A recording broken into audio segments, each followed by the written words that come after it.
On my birthday, my grandfather said, "Did you like the car that I sent you last year?" I replied, "What car?" This happened on my birthday last week, and it completely messed with my head. I haven't been able to stop thinking about it since. My friends told me to post it here, see if anyone has advice or insight, because apparently this is the kind of weird family mystery Reddit lives for. I, 24M, live in a small town in Colorado, working as a mechanic. My grandfather, 84M, let's call him Pop, lives about an hour away in a cabin he built himself when he was in his 30s. He's old school, still uses a landline, still writes checks, the whole deal. No internet, no cell phone. Vietnam vet, stubborn as hell, but always been cool to me. We weren't super close when I was growing up, he and my dad don't talk much, but over the past couple years I've started visiting him more, mostly to help with stuff around the cabin. Now back to the weird part. So I'm sitting with Pop on his porch, eating some god-awful stew he insists on making every time I visit, and he just casually drops this. "Pop, so did you like the car I sent you for your birthday last year?" I pause, thinking maybe he's joking. Me. "What car?" He raises an eyebrow like I just farted in church. "Pop, don't play dumb. The red '68 Mustang. I had it hauled to your address. Signed the title over and everything." At first I thought he might be messing with me. But he wasn't smiling. Just watching me, waiting for an answer. Now here's the thing, I never got a car last year. Not even a keychain. I thought I'd spend my birthday alone, watching The Office reruns and drinking gas station whiskey. No deliveries. No letters. No freaking Mustang. I tell him that. Me. "Pop, I swear on my life I never got a car. If someone had dropped off a Mustang, I'd have lost my damn mind." Pop gets quiet for a second. Then he mutters, "Pop, goddamn it, I knew something was off." He stands up, goes inside, and brings out this beat-up brown envelope. Inside is a copy of a vehicle title. Sure enough, it's for a 1968 Ford Mustang Fastback, signed over to me, dated last year's birthday. My full legal name is on it. So is my address. Except, there's a problem. It's the wrong address. Not by much, just off by one number. My house is 1426 Maple Drive. This one says 1436 Maple Drive. Just 10 doors down.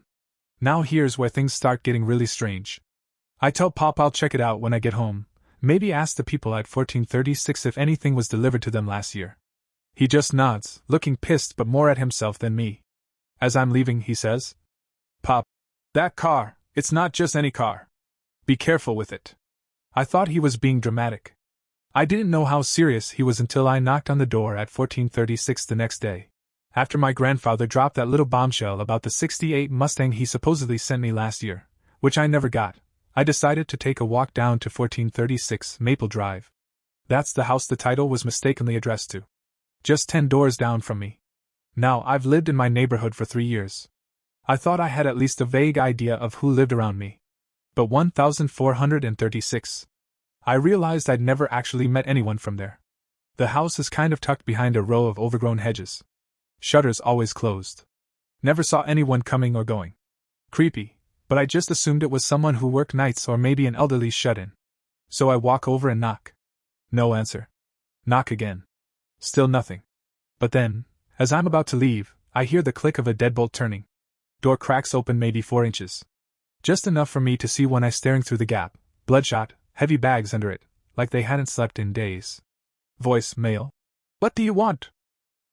I explain the whole thing, the mix-up, the address, the car that may or may not have been delivered there. He doesn't respond at first. Then, slowly, he opens the door all the way. The guy is maybe mid-30s, looks like he hasn't shaved or showered in a week. Skinny. Pale. He's wearing a hoodie and jeans, but I notice his hands are trembling slightly. Him. "You're here about the red Mustang, aren't you?" I'm taken off guard. I nod. Me. "So you did get it?" He steps outside, glances around like he's being watched, and then says, "Him. Come see for yourself." We go around back. And sure enough, parked behind a sagging wooden fence, half covered by a tarp, is a gorgeous 1968 Mustang Fastback, cherry red, black stripes, almost pristine. Even under the tarp, it looks like something out of a dream. Me. "Holy sh**t, this thing is beautiful." Him. "Yeah, well, it was." He pulls the tarp back the rest of the way. That's when I see it. The entire windshield is shattered. Spiderwebbed, like something hit it hard from the inside. The interior is trashed. Driver's seat clawed up. Rear view mirror missing. And the odometer? Spinning. Not ticking, spinning. The engine's off, keys nowhere in sight, but the needle is moving like someone's driving at 80 miles per hour in reverse. Ever since it showed up last year, weird stuff's been happening. Lights flickering. Radios turning on. Scratching in the walls. My girlfriend left. I stopped sleeping. Couldn't sell it, couldn't move it, couldn't even touch it for a while. Me. Why didn't you tell anyone? Him. I tried. Cops said it was a civil issue. DMV didn't care because the title wasn't in my name. I didn't know who sent it until today. Until you knocked. He reaches into his pocket and pulls out something. A key. Old school Mustang ignition key. He holds it out to me. Him. It's yours. Take it. Get it out of here. I didn't want to.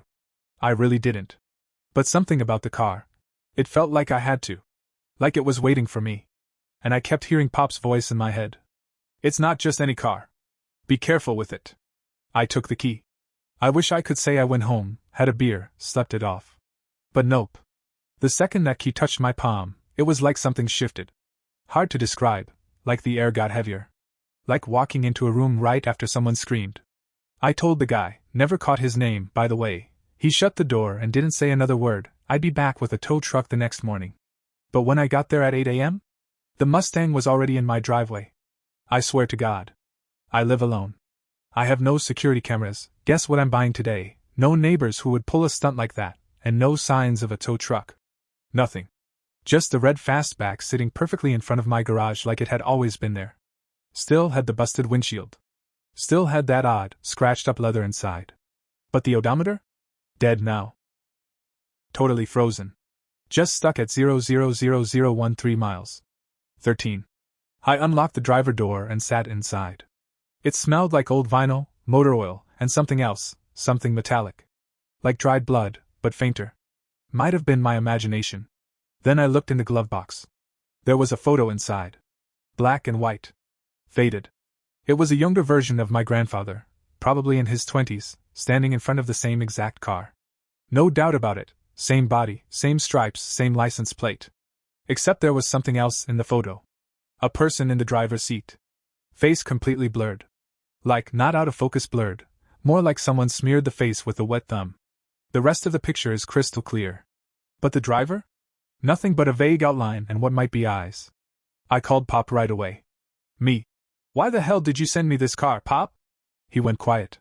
Then he said, Pop, you found the photo, didn't you? I froze. Me. Yeah. Who's in the driver's seat? Pop, long pause. I don't know. That's the problem. Turns out, Pop bought the car in 1971. Found it in a barn outside of Amarillo, Texas, dirt cheap.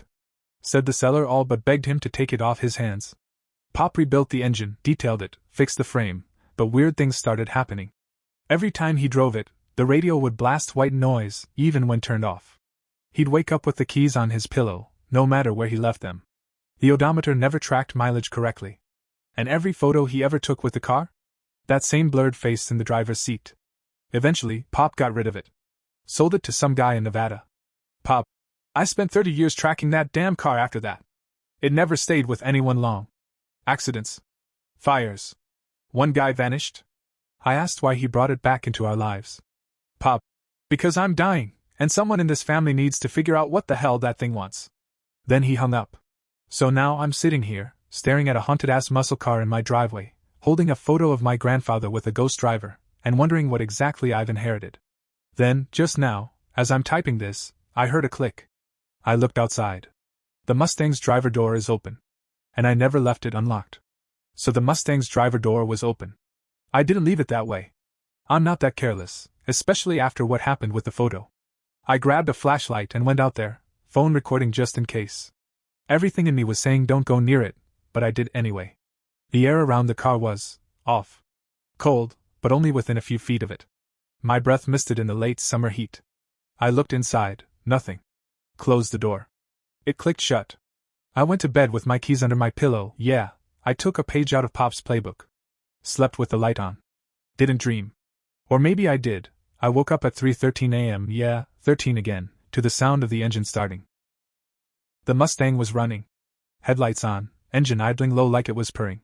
Keys still under my pillow. I went outside. The door opened for me on its own. Just a soft click and a slow swing. I got in. Not sure why. Some part of me was terrified, yeah, but another part of me felt like I'd been heading toward this moment for a long time, like Pop said. The engine growled. Radio came on. No white noise this time. Just a voice. You're not him. Then silence. Total. Like the air had been vacuumed out of the world. I gripped the steering wheel, and for a moment I wasn't in my driveway anymore. I was on a 2-lane highway. Desert all around. Night sky above, full of stars. The car was moving, even though I never touched the pedal. And in the rearview mirror? A face. Blurry. Watching me. You left me behind. That's what the voice said. It wasn't angry. It was hurt. Like betrayal carved into a whisper. Then, snap, I was back in my driveway. Car off. Radio dead. I stumbled out and puked in the grass. Couldn't sleep after that. Next day, I called Pop again. No answer. Drove up to his cabin. Sheriff's truck was already there. Pop had passed away in his sleep. No foul play. Just gone. They let me take a few of his things. In the attic, I found a box labeled Mustang, in Sharpie. Inside were handwritten notes. Maps marked with red circles. News clippings about disappearances tied to the car. And a journal. I haven't read all of it yet, but from what I've seen, Pop believed the car was tied to someone he left behind in Vietnam. A guy from his unit. Went missing during a mission. Pop blamed himself. According to the journal, the car showed up 6 months later, on base. No record of how it got there. Same plates. Same everything. It followed him. Everywhere. I don't know what to do with all this. I tried contacting a local priest. He blessed the car, but said he wouldn't touch it again. I tried listing it online. No takers. Not even spam offers. Every night since then, I've had dreams of that highway. And every night, the face in the rearview gets clearer. I think I'm going to follow the map Pop left me. The biggest circle is on a stretch of desert outside Amarillo. Maybe there's something buried out there.